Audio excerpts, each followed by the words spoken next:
नमस्कार, मेरा नाम ज्ञानेश्वर है और आपने देखना शुरू किया है लाइव सिटी। मेरे साथ रोज की तरह दिल्ली से जुड़ रहे हैं देश के जाने माने सीनियर जर्नलिस्ट अजीत द्विवेदी जी। अजीत जी, आज कोई पॉलिटिकल चर्चा हम नहीं करेंगे, लेकिन पॉलिटिक्स तो आ ही जाएगी चर्चा में। हम चर्चा करना चाहते हैं बिहार लैंड सर्वे को लेकर, जिसे लेकर इन दिनों बिहार में सबसे बड़ा तूफान खड़ा है। हर व्यक्ति परेशान है, चाहे वह बिहार में रह रहा हो, चाहे देश दुनिया के किसी हिस्से में रह रहा हो। और देखिए, सरकार की नीयत तो अच्छी रही, लेकिन मुझे लगता है नीतीश कुमार ने टाइमिंग गलत चुनी। अगले साल चुनाव भी है और इतना अधिक हंगामा है, इतनी अधिक शिकायतें हैं। विभाग राजस्व एवं भूमि सुधार एनडीए की सरकार में बीजेपी के पास है। लैंड सर्वे का काम पिछले महीने 20 अगस्त को शुरू हुआ। भ्रष्टाचार की इतनी शिकायतें आ रही है, हर बात में पैसा मांगा जा रहा है और विपक्ष तो इस इंतजार में बैठा है कि इस आग को और भड़कने दीजिए। जब चुनाव आएंगे तो खामियाजा नीतीश कुमार को और बीजेपी को भुगतना होगा। शांत किशोर भी कह रहे हैं कि जब अंत दिन आता है तो बुद्धि खराब हो जाती है। और देखिए, लोग अब उदाहरण देने लगे, आंध्र प्रदेश का उदाहरण कि कैसे जगन मोहन रेड्डी की सरकार चली गई। सबसे अधिक सब्सिडी वे बांट रहे थे, खैरात बांट रहे थे, और इस बीच उन्होंने लैंड रिकॉर्ड्स को लेकर काम शुरू कर दिया था। लेकिन इतना अधिक बावेला हुआ कि वे किस तरीके से गिरे और किस तरीके से चंद्रबाबू नायडू मुख्यमंत्री बन गए, यह देखने और समझने की बात है। देखिए, बिहार की स्थिति गांव गांव में क्या हो रहा है। वंशावली की बात है, खतियान की बात है, म्यूटेशन की बात है, रसीद की बात है कि अब दादाजी की बहन, संपत्ति जमीन दादाजी के नाम से, दादाजी ने कभी अपनी बहन को कुछ दिया नहीं या लिया नहीं। दादाजी की बहन भी नहीं रही, लेकिन दादाजी की बहन का पोता पोती अब वे प्रकट हो जा रहे हैं। पिछले 24 घंटे में हमें कई लोगों ने, जो गुजरात में, पंजाब में, महाराष्ट्र में, तेलंगाना में कमा रहे हैं, वे इस बात को लेकर परेशान दिखे कि गांव में लैंड सर्वे हो रहा है। हम 4 भाई हैं, गांव में एक भाई रहता है, 3 भाई कमाने के लिए दूसरे प्रदेशों में हैं, और वहां भाई साहब जो हैं, भाई भाई का रिश्ता कितना पवित्र रह गया है और या फिर कितनी तनातनी आई है, यह सामाजिक परिवेश में हम और आप समझते हैं। तो गांव में रहने वाले भाई साहब ने लैंड सर्वे में अपना नाम लिखा लिया, तो इसका क्या हल निकलेगा? तो जब लैंड सर्वे पूरा होगा, कितना वक्त लगेगा, और जब उसके निष्कर्ष आएंगे तो यह तो और भी फसाद का जड़ बन जाएगा। फिर देखिए, नीतीश कुमार ने समझा होगा, जब कुछ भी वह फैसला करते हैं तो महिला वोटों का ख्याल रखते हैं कि महिलाओं को संपत्ति में हिस्सेदारी मिल जाएगी। तो देखिए, बहन मांग रही है, लेकिन जो बहन मांग रही है वह अपने यहां ननद को देने को तैयार नहीं है। फिर देखिए, हर परिवार में पिताजी के सामने क्या संकट है। कोई बेटा दुलारा है, कोई बेटा नकारा है। 4 बेटे हैं, 3 बेटे हैं, उनमें कोई 2 सक्षम हो गया है, एक कमजोर है। पिताजी की ख्वाहिश है कि जो कमजोर है हम उसे अधिक दे दें। चलिए, बाकी दोनों भाई तो तैयार भी हो गए, लेकिन दोनों भाई की पत्नियां कह रही हैं, अच्छा बुढ़ाओ उसी को दे रहे हैं तो वही सेवा करेंगे। तो ये इस तरीके का झंझट, और ऊपर से भ्रष्टाचार।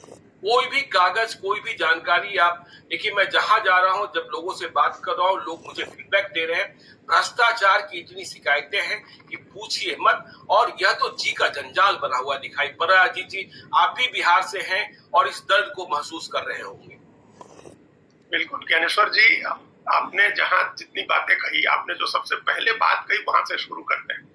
3 बातें। पहला टेक जो है वो 3 चीजों पर है। सरकार की मंशा यानी नीयत, सरकार का तरीका और सरकार की टाइमिंग, समय। ये 3 बातें बहुत महत्वपूर्ण है। इन 3 बातों को समझने की जरूरत है। ये आइडिया अपने आप में खराब नहीं है। हम सरकार की नीयत को और इस विचार को, दोनों को अलग अलग कर रहे हैं। जी ये लैंड सर्वे हो और जो जिसका जायज हक है उसको जमीन मिले, ये आइडिया अपने आप में बहुत अच्छा है। और वर्षों से इस आइडिया पर काम हो रहे हैं। कोई ऐसा नहीं है कि नीतीश कुमार पहली बार कर रहे हैं। जब पहला लैंड सर्वे हुआ था 1890 में, तब भी ऐसे ही इसी आइडिया पर विचार शुरू हुआ था कि जिसकी जमीन है उसको मिले, जो हकदार है सचमुच का उसको मिले। तो आइडिया बहुत बढ़िया है, लेकिन अगर सरकार की नीयत की बात करेंगे तो ज्ञानेश्वर जी हमको इसमें खोट नजर आ रहा है। हमको इसमें सरकार की नीयत में गड़बड़ी नजर आ रही है। पहली बात तो ये है, कैसे गड़बड़ी आ रही है सरकार की नीयत में, हमको कैसे गड़बड़ी दिख रही है, इसके दो पहलू हैं। पहला, सरकार एक तरह का अनरेस्ट पैदा करना चाह रही है सोसाइटी। वो अनरेस्ट इस तरह से पैदा होगा, एक तो सामाजिक पारिवारिक स्तर पर होगा, जिसका आपने जिक्र किया, पारिवारिक स्तर पर होगा। दूसरा जो हमको संभावना दिख रही है, अभी तो शुरुआत है, अभी तो ये तो आगाज समझिए, अभी तो इब्तिदाई इश्क है, आगे आगे देखिए होता है क्या। ये तो इब्तिदाई इश्क है, ये तो अभी शुरुआत हुई है। समाज के स्तर पर बहुत झगड़े होंगे, इसलिए झगड़े होंगे, जातियों के बीच झगड़े होंगे, क्योंकि आपको पता है कि जमीन कुछ निश्चित जातियों के हाथ में जमीन का कंट्रोल होता है। जमीन सबके पास उपलब्ध नहीं। जिनके पास जमीन है उनके पास सारे कागजात नहीं है। बिल्कुल। तो सारे कागजात जब आपके पास नहीं है और सरकार सर्वे कराएगी और सरकार दावा कर रही है कि हमारे पास रिकॉर्ड है, और जब रिकॉर्ड का मिलान, ये एक तरह का सर्वे जो है मिलान ही करना है कि सरकार के पास जो दस्तावेज है उसका और आपके पास जो दस्तावेज है उसका मिलान करने का काम ये हो रहा है। अगर मिलान में नहीं होता है तो आपकी जमीन ले लेगी सरकार। तो सरकार जब जब जमीनें छीनना शुरू करेगी, आप सोचिए समाज में क्या स्थिति बनेगी। तो एक दूसरी बात जो एक इसका राजनीतिक पहलू आपने कहा कि इसमें हम लोग राजनीति आ ही जाएगी। क्या एक सवाल हमको कई लोगों ने पूछा, बिहार के लोगों ने, क्या ये सरकार सर्वे इसलिए करा रही है ताकि जमीन कब्जा कर सके, जमीन ले सके, और जो नीतीश कुमार की एक बड़ी महत्वाकांक्षी योजना है कि भूमिहीनों को हम 3 डिसमिल जमीन देंगे, वो जमीन बांटने के लिए सरकार जमीन कब्जा करे? क्या ये मकसद है सरकार का? सरकार का कोई आदमी इस पर नहीं बोलेगा, लेकिन इस बात की चर्चा शुरू हो गई है।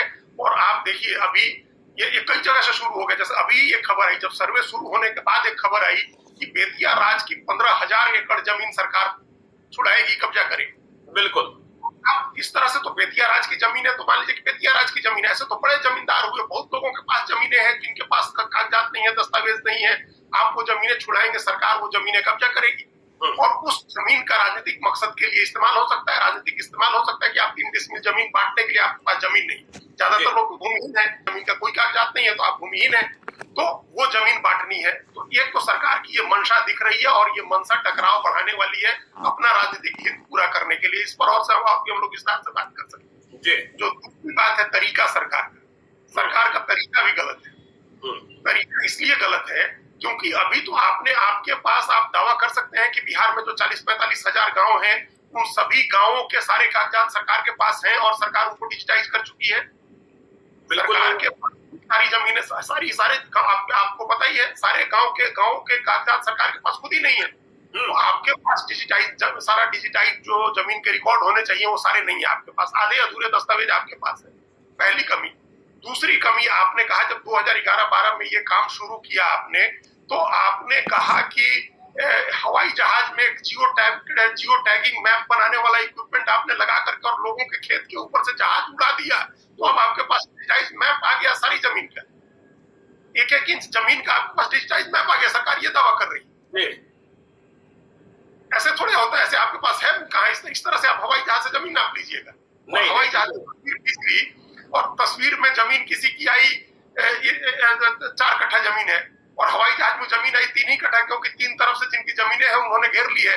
बिल्कुल। जिस 4 कट्ठा जमीन है वो कहीं बाहर रहता है, उसकी जमीन पड़ोस के खेत वालों ने घेर ली है, उसकी आपके नक्शे में 3 कट्ठा जमीन आया और उसके पास कागज 4 कट्ठा का है, तो कौन लड़ाई लड़ेगा? फिर 3 तरफ जो जमीन वाले हैं उनसे लड़ाई कौन लड़ेगा? जी। तीसरी गड़बड़ी आपकी ये है कि आपने दस्तावेज पंचायत स्तर पर पहुंचाने चाहिए।